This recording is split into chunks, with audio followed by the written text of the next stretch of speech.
Buongiorno a tutti voi amici e buon primo novembre. Oggi vi voglio lasciare una ricetta super sfiziosa, salva pranzo o salva cena. Le cotolette alla marescialla sono un piatto unico molto semplice da preparare, velocissimo e veramente sostanzioso, con una farcitura superlativa, un cuore cremoso e filante che non vi farà mai smettere di mangiarle. Le cuoci al forno e quindi sono anche più leggere rispetto alla modalità classica della frittura.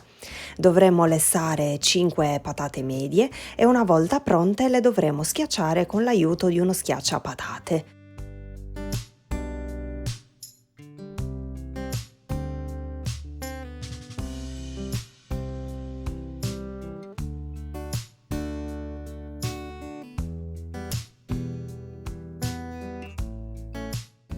Aggiungiamo sale a piacere, un cucchiaio d'olio extravergine d'oliva e mescoliamo.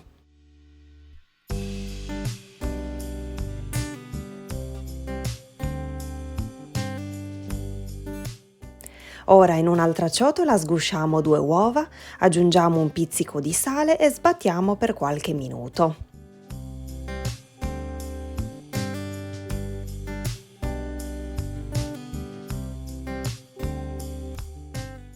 Ci occorreranno 16 fettine di carpaccio di vitello, per cui sono fette di carne abbastanza sottili. Se non vi dovesse piacere questo tipo di carne, potrete sceglierne una diversa. L'importante è che siano fette sottili.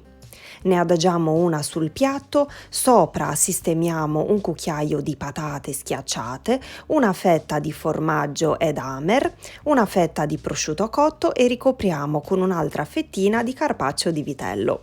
Sigilliamo bene tutti i bordi per non far fuoriuscire il ripieno durante la cottura e passiamo il panzerotto di carne, chiamiamolo così, prima nelle uova sbattute e successivamente nel pan grattato, rigirandolo più volte e facendo quindi aderire bene la panatura. Ripetiamo lo stesso procedimento fino ad esaurire tutte le fette di carne e in tutto ci occorreranno 8 fette di formaggio Edamer e 8 fette di prosciutto cotto, per un totale di 8 cotolette alla marescialla.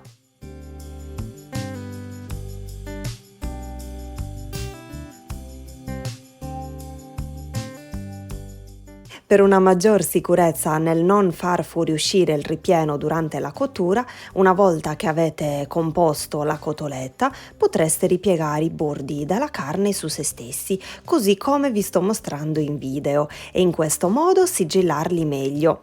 La forma della cotoletta risulterà ancora più simmetrica e poi per la panatura si procede nella stessa identica maniera.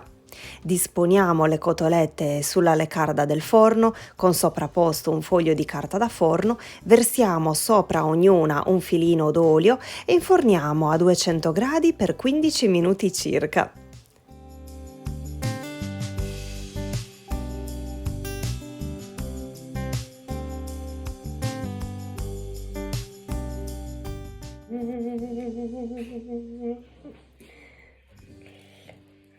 Perché quando una cosa è così buona non si può usare la forchetta e il coltello, va mangiata così con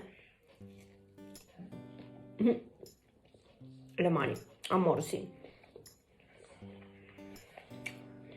Dovete provare assolutamente questa ricetta, è fenomenale. Che buono! Ed eccole prontissime, credo non ci sia bisogno di aggiungere altro. Avete già potuto constatare dalla mia espressione estasiata quanto sono deliziose queste cotolette, morbide morbide, con un ripieno che è la fine del mondo. Resti senza parole al primo morso. Spero tanto che questa ricetta vi sia piaciuta, vi abbraccio forte forte e vi rimando ai prossimi video. Ciao!